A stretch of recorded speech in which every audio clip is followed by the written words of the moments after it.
Франкенштайн. Не паспяваеш вымавіць слова, як трывожны халадок праходзіць у цябе па хрыбетніку. Гатычная стыхія, трывожная атмасфера, сюжэты, прасякнутыя неразгаданымі таямніцамі. Хісткая мяжа між светам жывых і мёртвых. Нябожчык, што ўваскрасае на стале пад чулымі пальцамі апантанага навукоўца. І вялікая мода на монстраў, пачвараў, вампіраў, што ахоплівае 19 і асабліва 20 стагоддзя. Галівуд, які падключаецца спачатку немым кіно, потым усё гэта пачынае гучаць і пералівацца спектрам трывожных фарбаў. Праўда ж, кожны ці кожная з вас, калі нават не чыталі кнігі пра Франкенштайна, то глядзелі якую-небудзь экранізацыю. Кажуць, што іх больш за 170. І гэта не лічачы фільмаў пра гісторыю літаратурнага стварэння Франкенштайна. Гатычны жанр, з якога нараджаюцца сучасныя трылеры, але і адна з першых ластавак навуковай фантастыкі. Падумаць толькі ідэя ажыўлення мёртвай плоці і стварэння такім чынам штучнага чалавека, гётэўскага гамонкулуса. Але ў атмасферы страху, які не столькі прыгнетае, колькі прыемна казыча нервы прыхільнікам гэтага жанру. Франкенштайн напісаны ўжо больш за 200 гадоў таму. Напісаны жанчынай і вельмі юнай аўтаркай. Напісаны на пары і пабачаны ў сне. Увасоблены спачатку ў апавяданне, потым у большы раман, а аўтарка Мэри Шэлі нават не падазрывала, якую скрыню Пандоры адчыняе. Вось жа, абвяшчаю дзень Франкенштайна.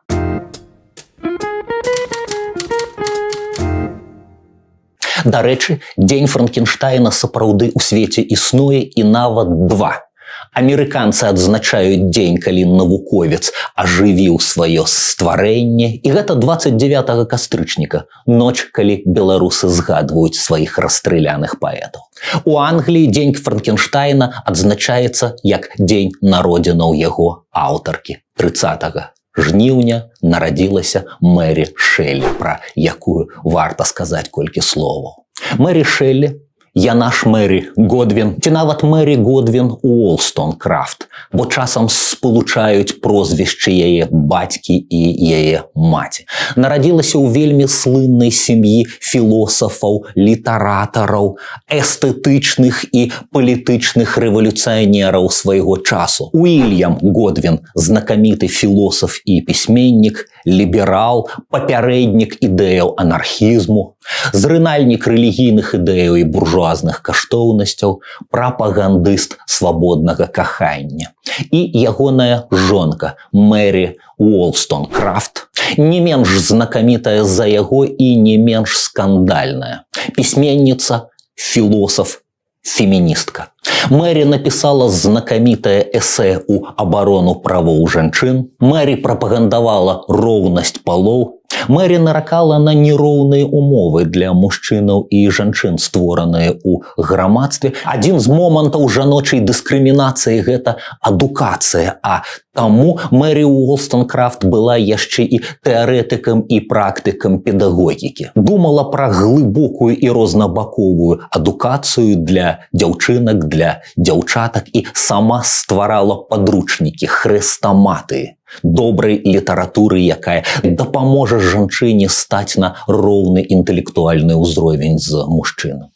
Мэри Уолстонкрафт рана трагічна памірае адразу пасля нараджэння сваёй дачкі на 11-й дзень, але ў сям'і Годвіна ствараецца культ ейнай памяці, і будучая пісьменніца Мэри Шэлі не магла не атрымаць фантастычную для свайго часу адукацыю. Гэта ўсё аукнецца ў яе літаратурнай працы.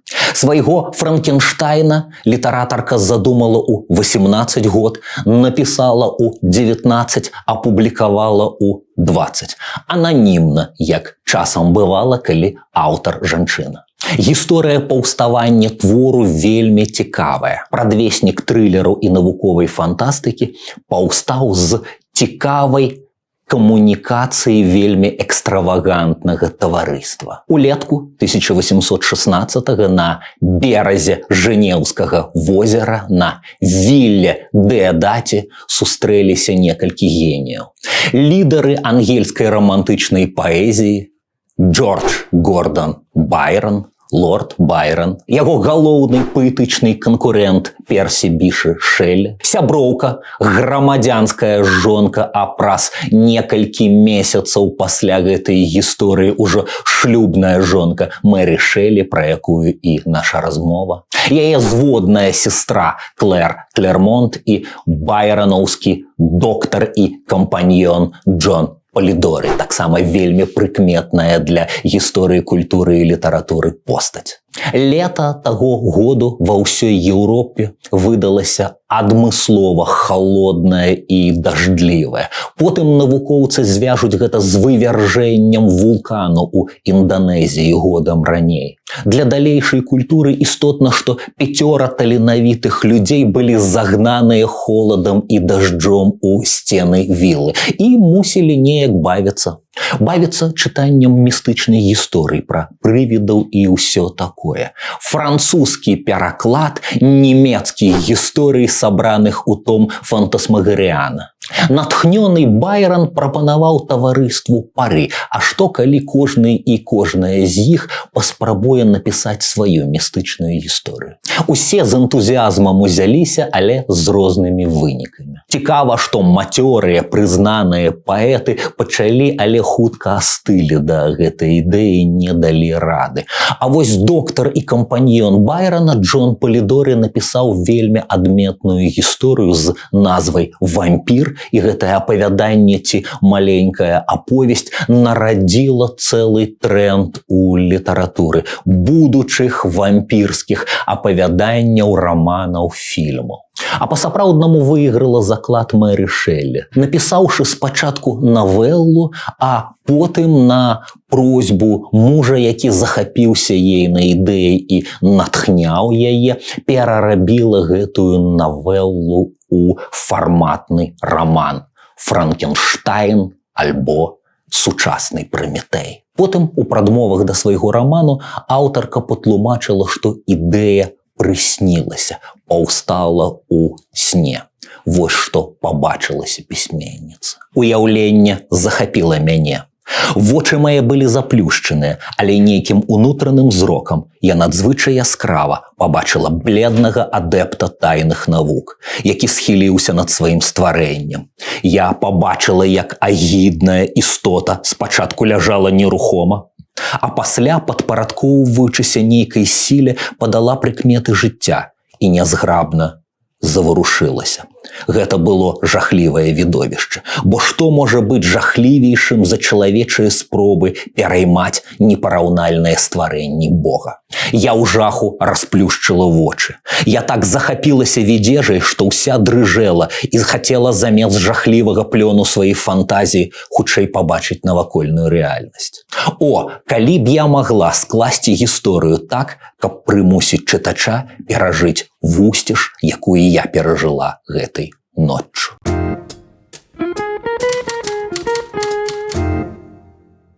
Давайте адразу развеем пашыраны стэрэатып. Франкенштайн – гэта не пачвара, штучна створаная ці паўсталая з мёртвых. Франкенштайн, Віктар Франкенштайн, амбітны навуковец, гэта стваральнік гэтай істоты. Плод яго творчасці застаўся безыменным. У культуры яго так і называюць безыменная пачвара альбо монстр Франкенштайна. Хоць словы «монстр», «пачвара» мне не здаюцца вельмі дарэчнымі. Яны як бы маюць негатыўную афарбоўку, а тое, што стварыў Франкенштайн, нашмат складанейшае за стэрэатыпы масавай культуры.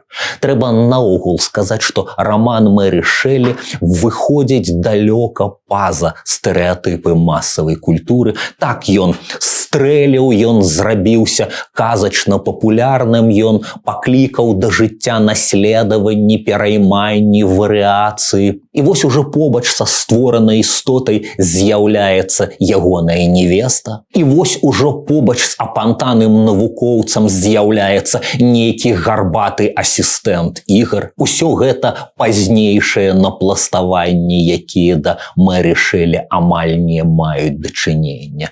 У самім рамане ідэя стварэння сяброўкі, каханкі, істоты ажыўленай навукоўцам толькі абмяркоўваецца. Навуковец так і не знаходзіць сілы давесці да завяршэння гэты праект, таму істота застаецца самотнай, застаецца вырачанай на ізаляцыю, усімі адрынутай і пакінутай, закінутай у нетры незразумелага яму свету. І у гэтым корань усіх жахлівых рэчаў, якія адбываюцца ў рамане. Увогуле, можна сказаць, адбылася недарэчнасць. Франкенштайна адфарматавалі згодна з законамі рынку і камерцыі наогул. Як філасофскія раманы, скажем, французскіх асветнікаў, зараз часам перавыдаюцца пад вокладкай эратычных ці нават парнаграфічных раманаў 18 стагоддзя, усё гэта зразумела зроблена ў наіўнай спробе прасунуць іх да чытача, спакусіць чытачоў, якім не так цікавыя будуць філасофскія ідэі, выказаныя ў кнігах, як эфектная абгортка. Штосьці падобнае адбылося з кнігай Мэри Шэлі. Безумоўна, яна мае дачыненне да гатычнай літаратуры. Не блытайце з сённяшнімі готамі і готкамі, хаця яны частка мэтавай аўдыторыі Франкенштайна. Гатычная літаратура пачала актыўна стварацца ў Англіі ў другой палове 18 стагоддзя. Замак Отранта Хораса Уолпола, раманы Энн Рэдкліф, Льюіса, Мэтьюріна. Усе яны зрабілі агульным месцам старажытныя замкі, саборы ці склепы як месца дзеяння. Увогуле, клаўстрафабічная атмасфера мусіла ўзмацняць трывожнае адчуванне.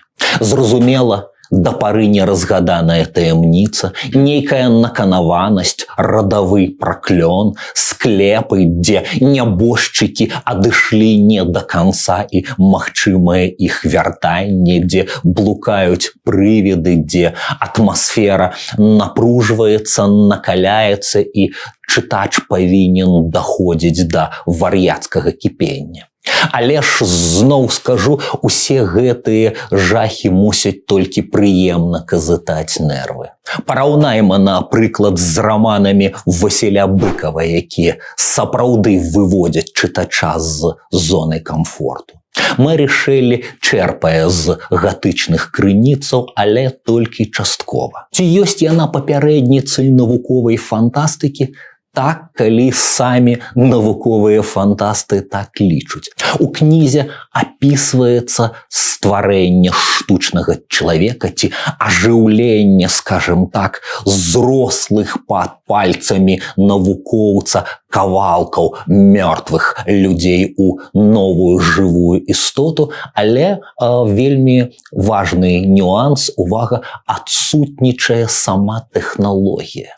Так, амбітны навуковец спачатку цікавіцца сярэднявечнымі алхімікамі, потым вучыцца ва ўніверсітэце Інгольштадта і спасцігае сучасную яму навуковую тэорыю і практыку, фізіку, хімію і іншыя навукі. Але разам з тым пісьменніца знаходзіць, так бы мовіць, сюжэтнае алібі, каб ва ўсіх падрабязнасцях не раскрываць навуковых таямніцаў, тэхналагічных дэталяў стварэння чалавека. Яна, ці ён, ейны герой, Віктар Франкенштайн, не робіць гэта з этычных меркаванняў, каб каму-небудзь не прыйшло да галавы паўтарыць ягоны подзвіг.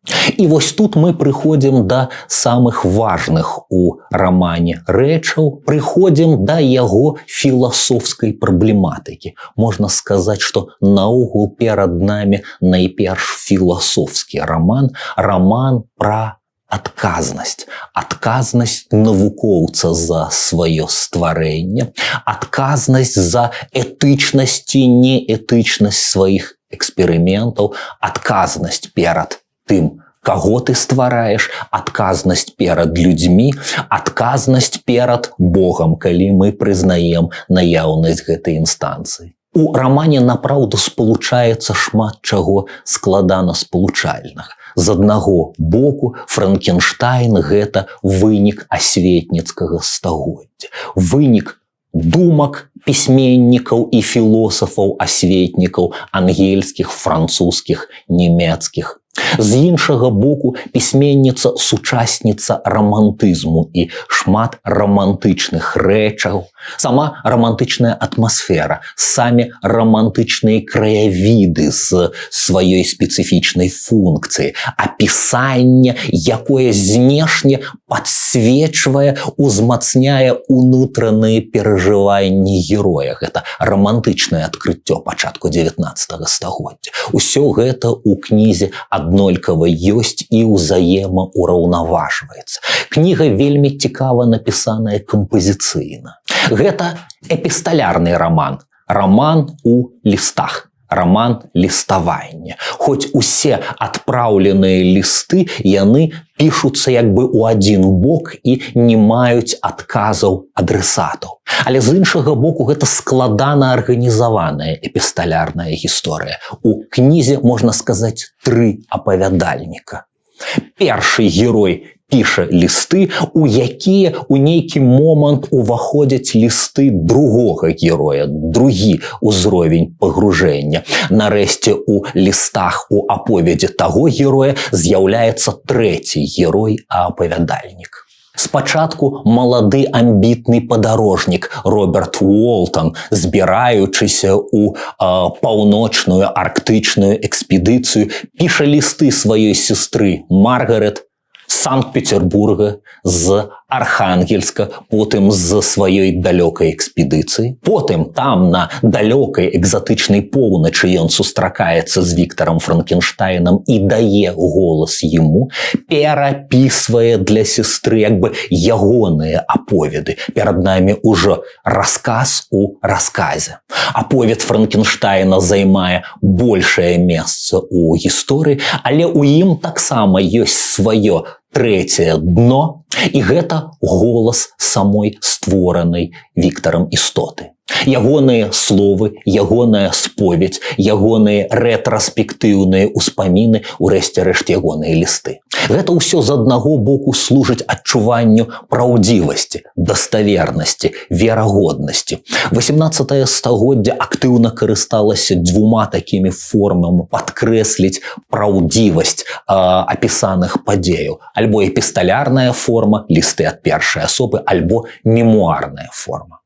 Раманы ў лістах пішуць вялікія папярэднікі Мэри Шэллі, ангельскія, французскія, нямецкія асветнікі, Жан-Жак Руссо, напрыклад, ягоная Юлія, альбо новая Лаіза, ранні Гёте часоў сентыменталізму і ягоны раман «Пакуты маладога Вертера».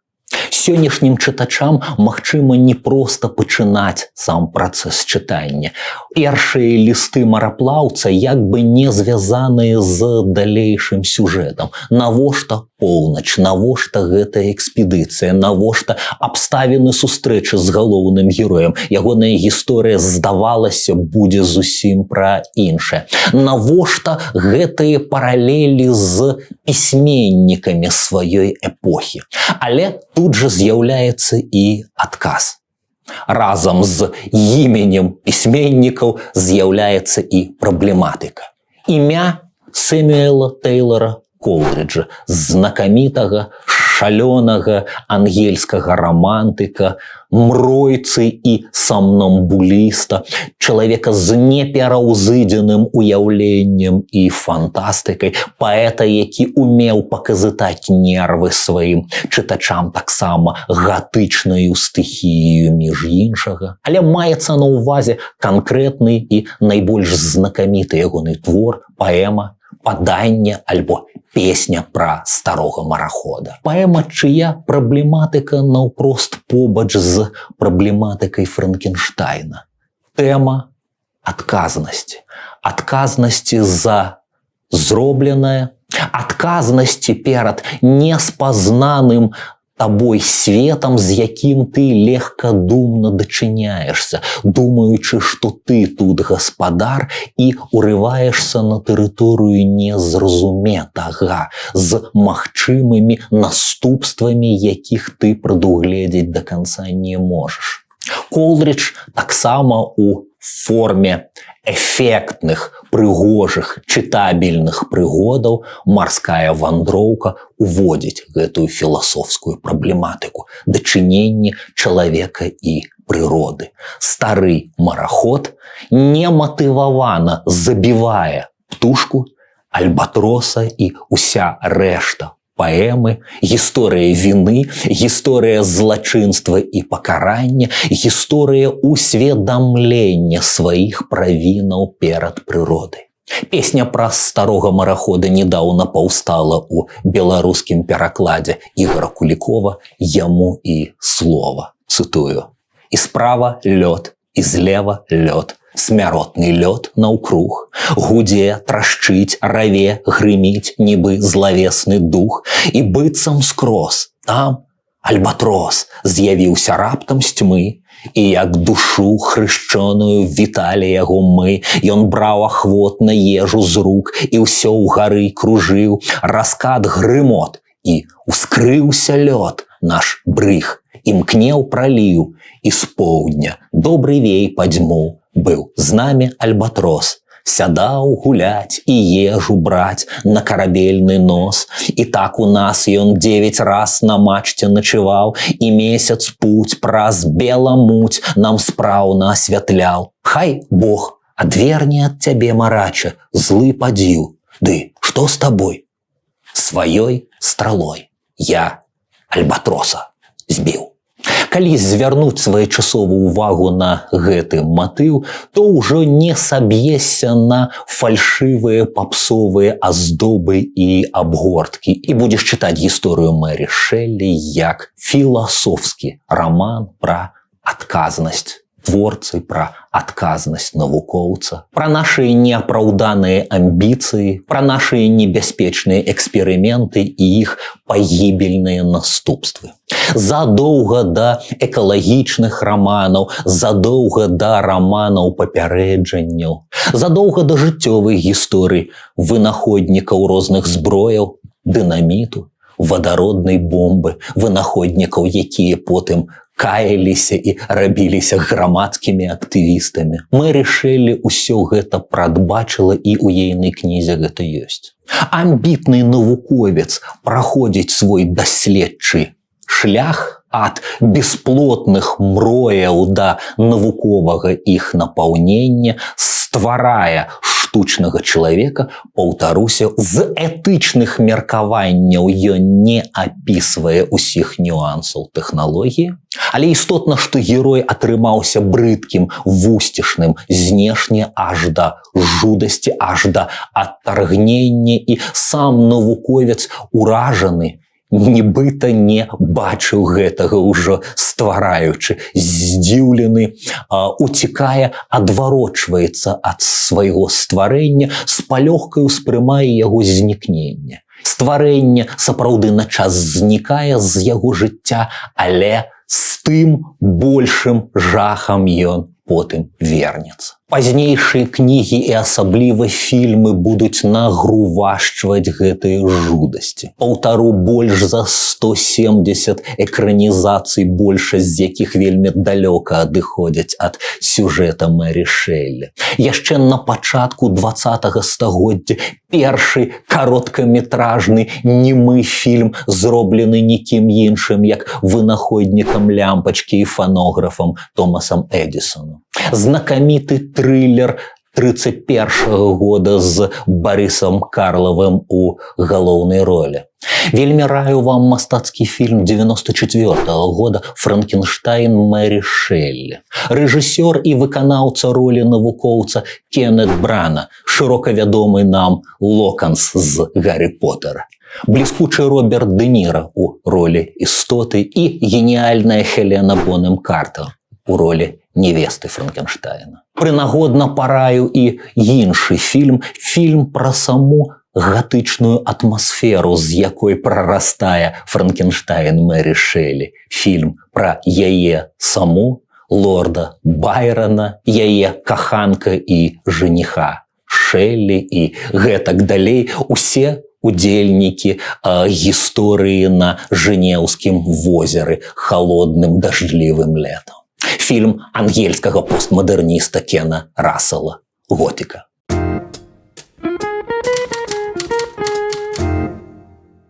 Але вернемся да стварэння Віктара Франкенштайна. Дзіця, кінутае сваім бацькам, айцом, стваральнікам. 2,5-метровая брыдкая вонкава пачварына, але зусім не адназначна ад свайго нараджэння па схільнасцях брыдкая і жахлівая паводле сваёй прыроды. Зусім не. Вельмі важная асветніцкая ідэя, якую пракручвае Мэри Шэллі. Ідэя табула раса. Чыстая дошка, якой ёсць нашая свядомасць, чалавек нараджаецца аднолькава схільны да добра і да зла. І што навакольнае грамадства напіша на гэтай дошцы, такой і вырасце сфармуецца чалавечая асоба. Пісьменніца як бы пракручвае ў сваім рамане асветніцкія утопіі і сама ж абвяргае, балюча гэтыя утопіі развенчвае. У пэўным сэнсе раман пра нашу ксенафобію, пра нашу негатовасць прыняць кагосьці іншага, што адрозніваецца ад нас паводле нейкіх з прыкметаў. Скажам, знешне брыдкі. Рамантык Віктор Юго напісаў цэлы твор пра гэта, памятаеце? «Чалавек, які смяецца». Кампрачыкосы скалечылі твар Гуінплена, стварыўшы з яго як бы рынкавага блазна, а ён высакародны розумам і душою пры ўсіх сваіх брыдкасцях спрабуе сцвердзіць сваю чалавечнасць. І толькі адрынутыя людзі далёка па-за межамі істэблішменту, вандроўныя камедыянты гатовыя прыняць яго. А сляпая акторка гатовая і пакахаць. Тэма слепаты таксама увасобленая у Мэри Шэллі. Наш герой, збегшы ад свайго стваральніка, паўтарае як бы чалавечы шлях у свеце. Мусіць усяму навучыцца самастойна. Ён мае такія ж, як іншыя людзі, схільнасці да думання, да раблення высноваў, да развіцця, урэшце рэшт да гаварэння і чытання. Сюжэтны ход, ён апынаецца побач з сям'ёю выгнанцаў, за якімі падглядае, якіх падслухвае, слухаючы іх ён вучыцца мове, а потым новы сюжэтны ход, знаходзячы торбу з кнігамі, спрабуе навучыцца чытаць і чытае. Характэрныя 3 томікі, якія ён знаходзіць у торбе. Паралельныя жыццепісы Плутарха, ужо згаданыя пакуты маладога Вертера, Гёте і, можа быць, найважнейшая з гэтых 3 кніг паэма Джона Мілтона «Страчаны рай». Мілтон і ягоная філасофія, ягоныя мастацкія пабудовы як звено, якое нам бракавала да цэльнай карціны. Гісторыя стварэнне свету, стварэнне чалавека ў гэтым свеце, гісторыя грэхападзення і бунту. Фактычна у паэме два бунты. Спачатку улюбёнага анёла Люцифера, які паўстае супраць Бога, змагаецца і зрынуты на зямлю як сатана, а потым грэхападзенне ў райскім садзе нашых прабацькоў, не без уплываў сатаны, што спакушае Адама і Еву. І вельмі істотная матывацыя гэтага паўстання, гэтага бунту. Бог паводле сатаны стварае свет недасканалым і стварае чалавека недасканалым, і чалавек спакушаецца прыпадобніцца да Бога. У пэўным сэнсе адпомсціць яму за сваю недасканаласць. Усе гэтыя матывы ёсць у Шэллі, ёсць у адносінах нашага штучнага чалавека да свету, да Бога, але хто ёсць Богам для гэтага стварэння? Безумоўна, навуковец, ягоны бацька, ягоны стваральнік, ягоны Бог Віктар Франкенштайн.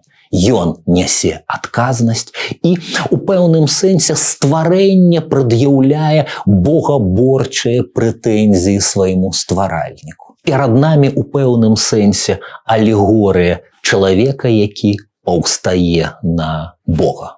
Матывы багаборства скразныя для рамантыкаў, у тым ліку для найбліжэйшых сяброў і паплечнікаў Мэры Шэллі. Неўзабаве пасля яе Джордж Гордан Байрон напіша сваю драму «Каін», дзе першае чалавечае забойства будзе таксама формай паўстання супраць Бога. Каін знішчыў бы Бога, ды рукі кароткія, а Авель аказваецца бліжэйшай і зручнейшай мішэнню. Неўзабаве пасля Франкенштайна Персі Біші Шэллі створыць сваю знакамітую паэму «Праметэй вызвалены». Нагадваю, што Франкенштайн мае падзагаловак альбо сучасны Праметэй. Яшчэ антычны Праметэй паўставаў супраць багоў у інтарэсах людзей. Гэта ён выкрадае з Алімпа, вызваляе для людзей боскі агонь,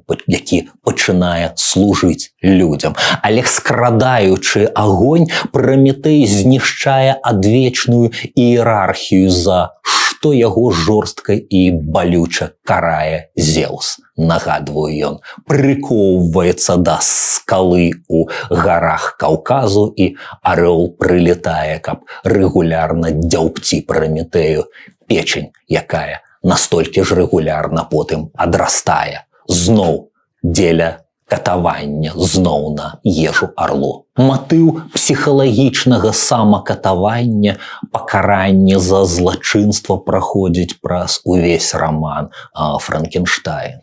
Мучаецца, каецца сам стваральнік за тую пачвару, якую ён спарадзіў і выпусціў у свет.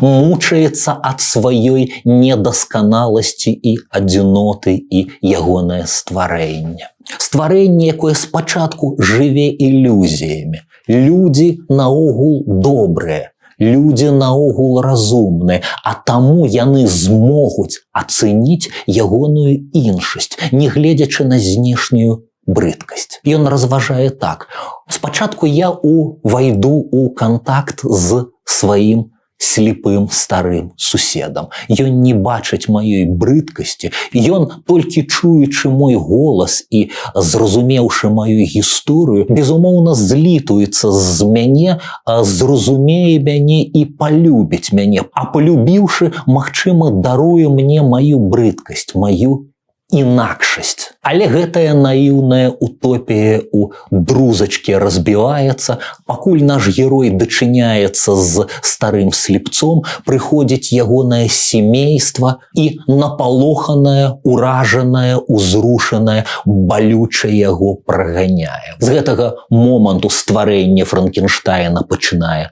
помсціць людзям, пачынае помсціць свету, пачынае найперш помсціць самому свайму стваральніку. Вельмі складаныя адносіны любові ненавісці стварэння да свайго стваральніка. Крыўды, скаргі і прэтэнзіі. Так, помсцячы свету і стваральніку, герой ступае на шлях забойстваў. Часам гэтыя забойствы ненаўмысныя, часам гэтыя забойствы форма шантажу, часам гэта адплата. Цікава, што істота спрабуе прымусіць свайго стваральніка ўнесці гармонію ў ягоны свет, стварыць яму сяброўку, стварыць яму каханку. Але на гэта Віктару Франкенштайну ці то бракуе рашучасці, ці то духоўная эвалюцыя у ягоных поглядах. Спачатку ён паддаецца на просьбы, на мольбы, на агітацыю і пачынае гэты працэс, але пабачыўшы жахлівае стварэнне, якое назірае над ягонымі эксперыментамі, ён спыняе сваю працу, ён пачынае шкуматаць яшчэ недаажыўленую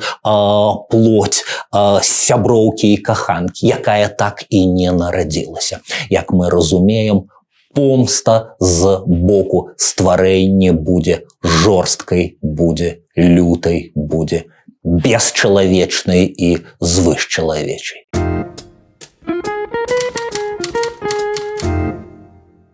Пакідаю вам для самастойнага чытання гісторыю гэтай помсты, гэтых узаемадачыненняў, гэтых узаемапераследаў. Сапраўды, дзве істоты як бы створаныя адна для адной, і іхны лёс непарыўна сплетаецца. То стварэнне пераследуе свайго стваральніка, потым ужо стваральнік, сам Віктар Франкенштайн, мае падставы для безлітаснай помсты і пачынае безнадзейную гонку пераслед свайго стварэння. Ажно да таго, пазначанага на пачатку, спатканні герояў далёка на поўначы, сярод ільдоў, дзе пачыналася некалі гісторыя старога марахода і яго злачынства супраць прыроды, забойства альбатроса, дзе заканчваецца новая гісторыя злачынства супраць прыроды, жахлівы эксперымент Віктара Франкенштайна. Запрашаю чытаць альбо слухаць гэтую гісторыю. Чытаць, бо раман перакладзены Марынаю Дергачовай і выдадзены ў бібліятэцы інтэрнэт-часопіса замежнай літаратуры «Прыйдзе свет». Выдадзены пад адной вокладкай з іншым шэдэўрам гатычнай літаратуры, з раманам Хораса Уолпала «Замак Отранта», які перастварыла па-беларуску Ганна Янкута. Кніга «Два ў адным» зрабілася бібліяграфічнай рэдкасцю. Знойдзеце, значыць, пашанцуе, але зусім недаўна Франкенштейн, як і «Замак Отранта», зажыў па-беларуску другім жыццём, таму што быў агучаны камандаю кніжнага воза і выкладзены на кніжным возе як аўдыакніга. Вельмі раю паслухаць, звярніце ўвагу на спасылкі пад нашым відэо. Падсумоўваючы гэтую літаратурную гісторыю, памятаеце пра адказнасць, якую мы несем за прынятыя рашэнні і зробленыя рэчы. Дарослымі людзьмі нас якраз робіць здольнасць адказваць за свае учынкі. Адказнасць — іншы бок нашай свабоды. Без адказнасці ніякай свабоды і няма. Будьма свабодныя і несем адказнасць за тое, што мы любім, за тое, што нам дарагое. Чытаем беларускую літаратуру і сусветную літаратуру па-беларуску. Дзяліцеся, калі ласка, калі вы ў бяспецы нашым відэо. Чытаем добрыя кнігі і жыве Беларусь!